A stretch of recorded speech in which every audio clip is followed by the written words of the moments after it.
Hi, I'm Danielle, And I'm Dell. and this is the Black Catch-Up, where we're catching up on iconic black media we missed out on in our more conservative religious childhood. All right, so today,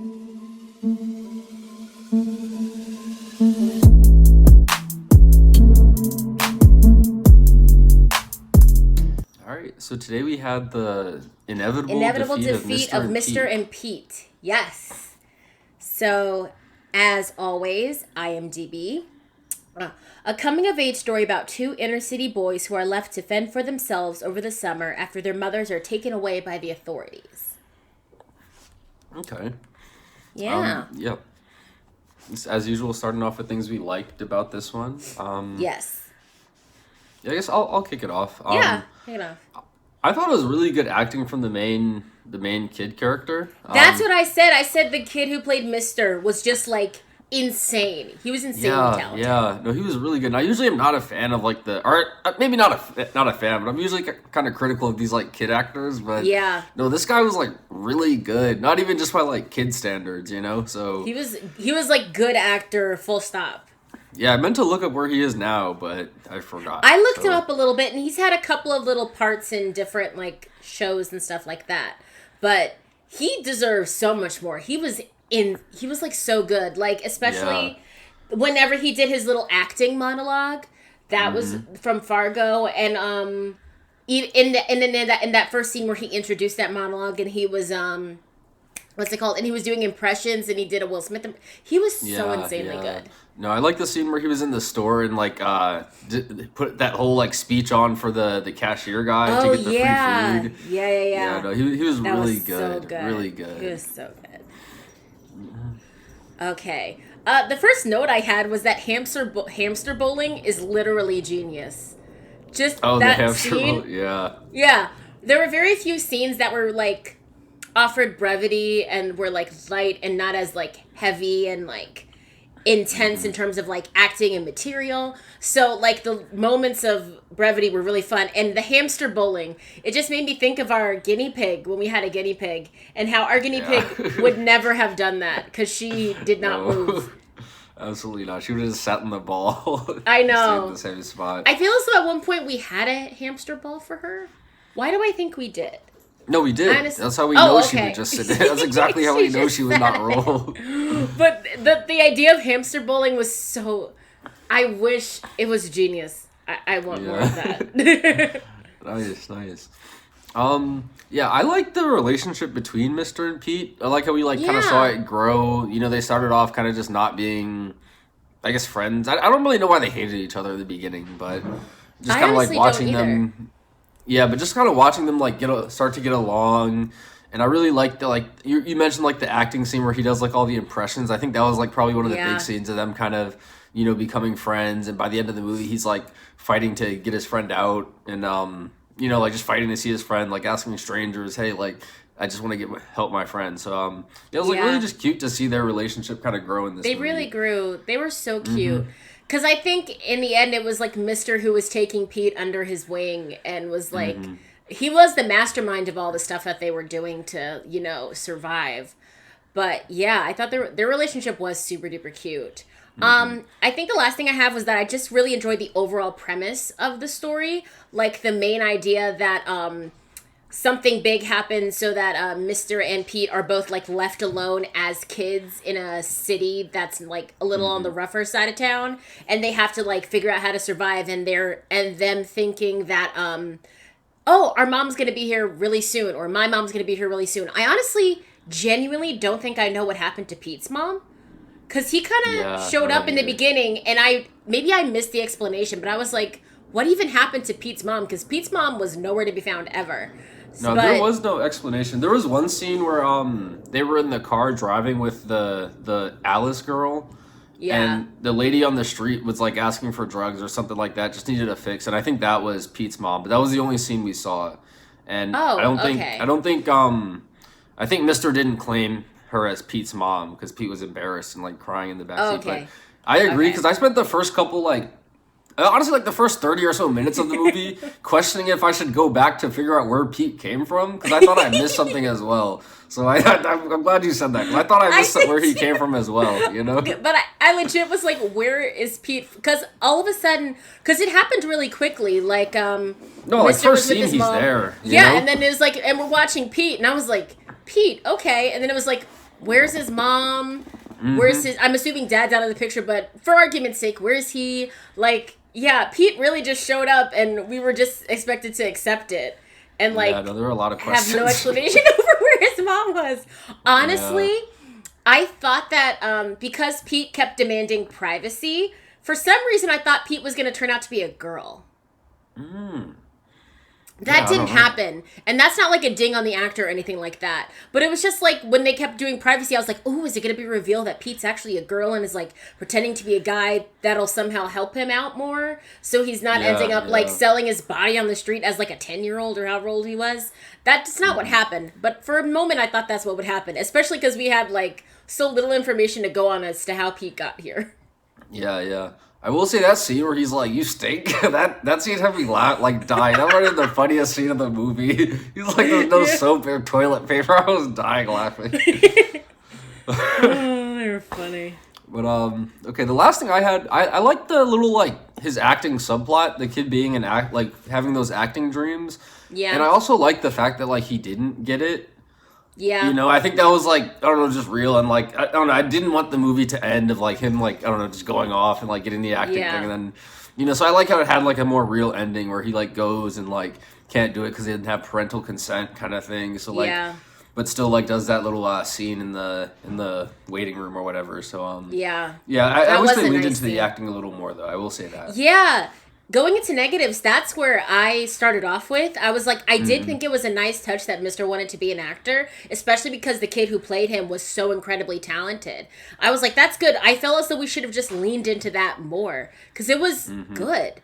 Like, just the idea of, like, because I feel as though a lot of people in that situation, or, like, when they're in a rougher neighborhood, they kind of, like, have big dreams of getting out, whether it be, like, through sports or, like, the arts or, like, acting or anything like that.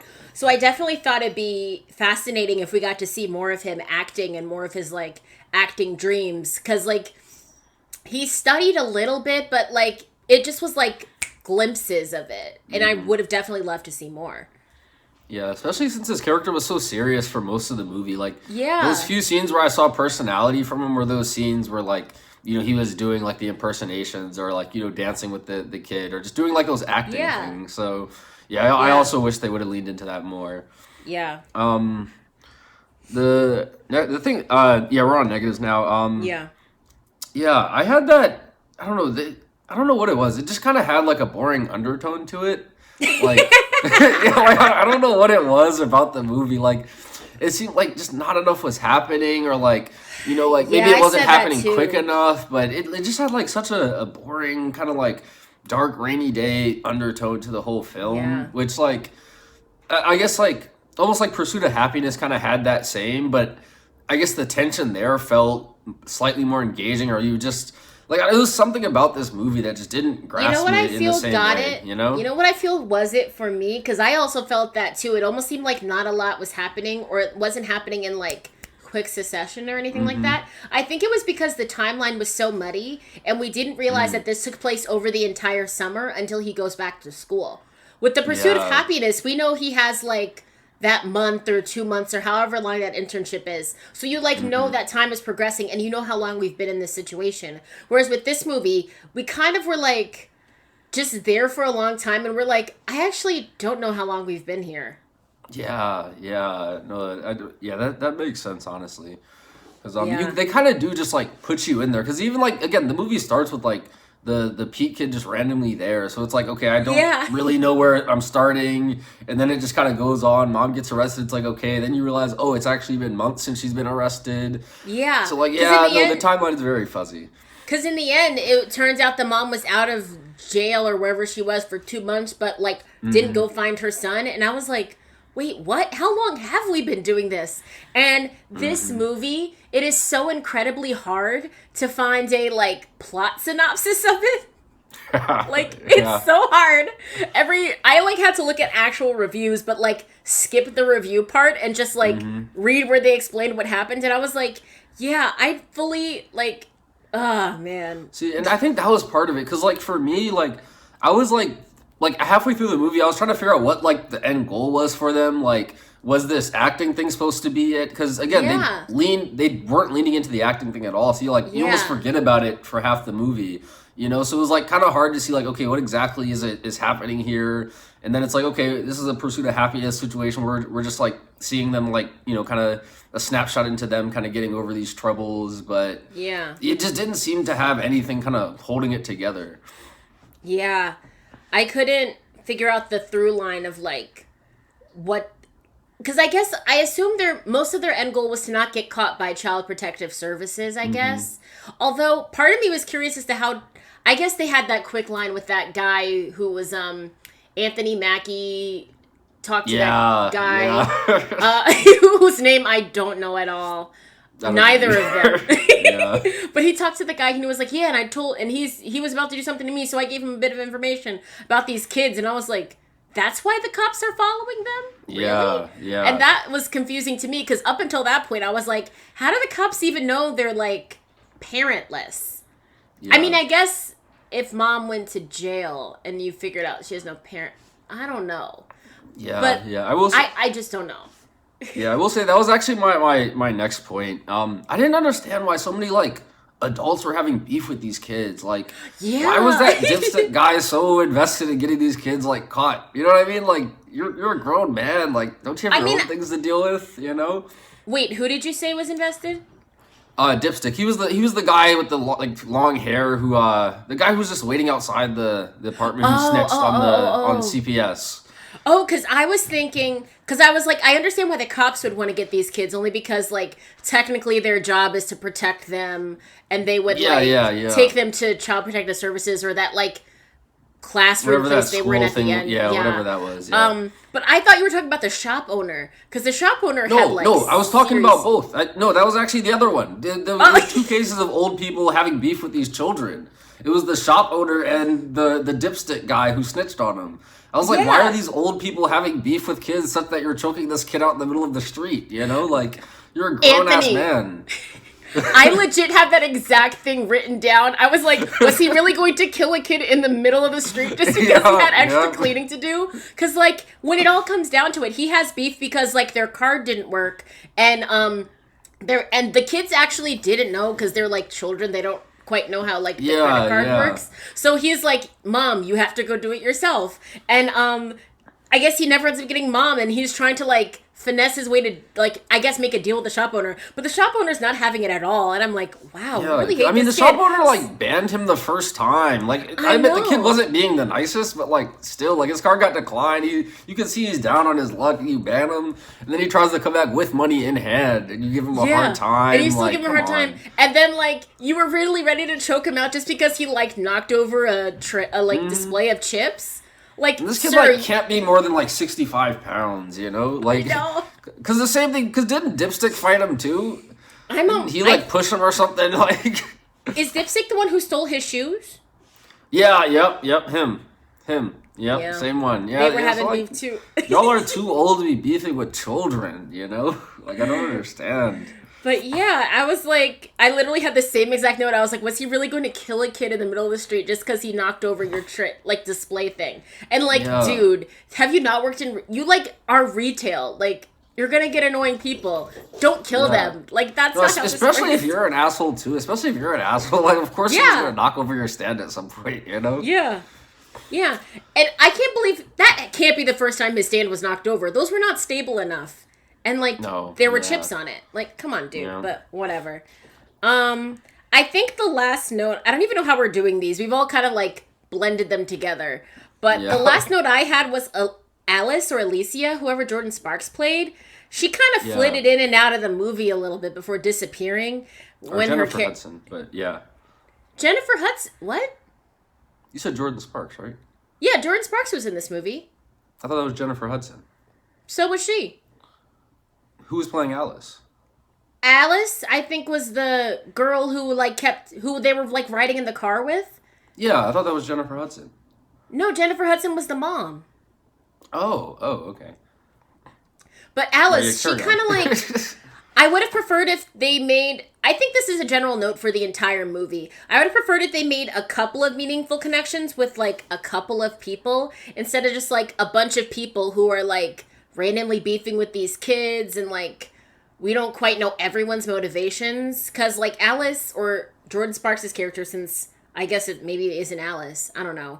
But No, I think it is. Oh, okay. But she like flitted in the movie and then she disappeared and they were like, "Oh yeah, she moved." And there was like this movie liked to not give us explanation for characters showing up or disappearing.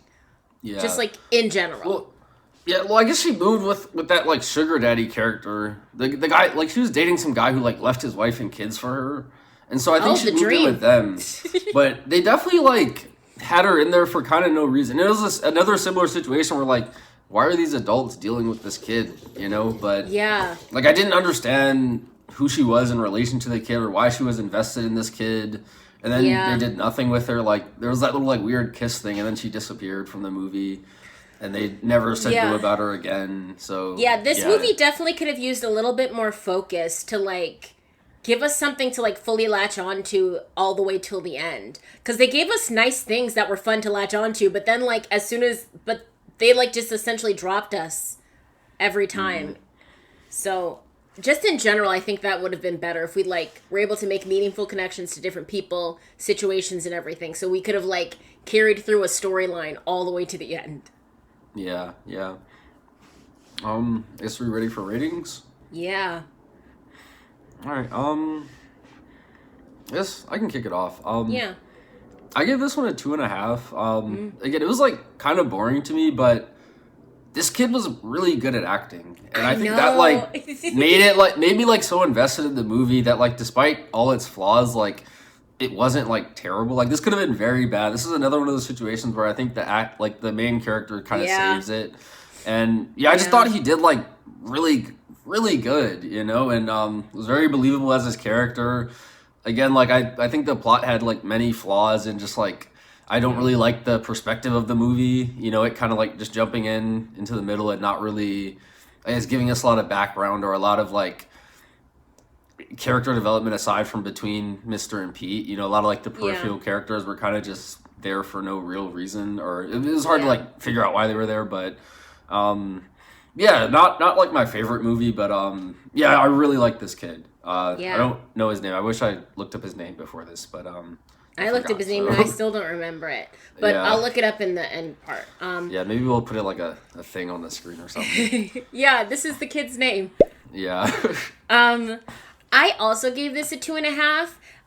Same reason as you. I just thought this was incredibly well acted, and the idea at the beginning was very solid. The idea of like, oh, these two kids are trying to like not get taken away from their home because their moms are gone and they want to just like survive on their own. But then they just kept adding random things, but still somehow nothing happened. So it was very hard to like hold my attention with this movie. I will say, because of the incredible acting of the main kid, when I was like tuning in and paying attention, it was like he was brilliant. He was incredible. But like he definitely is responsible for like 2.25 of that 2.5 star rating. Yeah. All right, final question. Do you wish you saw this one sooner? I could start off, and I'll just say no.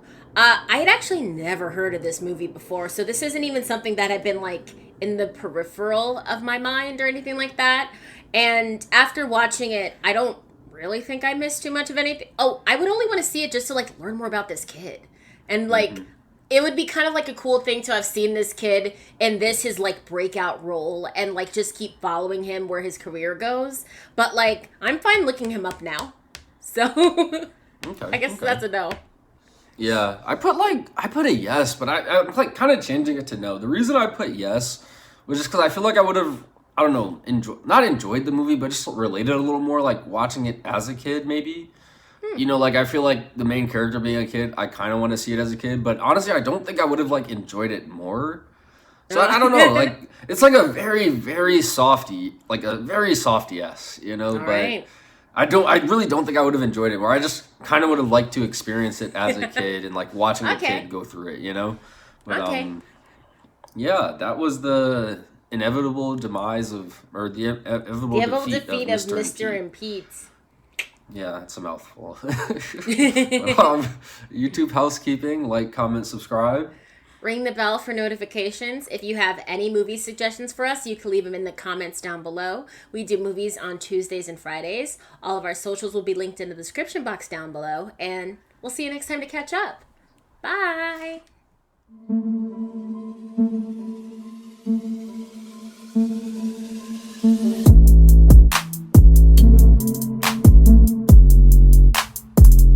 So Anthony Mackie's so hard to believe as like a gangster tough guy.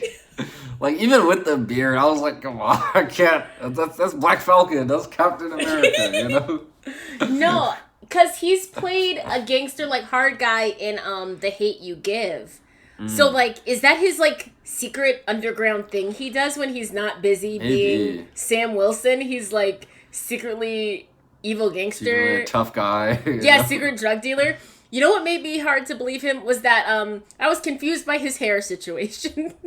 Oh, his hair? Because he had like a mohawk. Yeah. And then also like the biggest beard. And I was like, those two don't go together in my head. The beard was a distraction. The beard was such a distraction because it didn't look like his at all. No, it was like... It did not look like he grew that at all. It was like all the way to his chest. And it was like full... It was like pushed out in a weird way. And like also he had a mohawk. So, like, there was a lot going on in the facial, like, hair region. Yeah. He kept stroking the beard, too. Like, a lot of beard stroking happened. A lot of beard stroking was That's happening. how you know he's not used to a beard, because you don't stroke your face like that.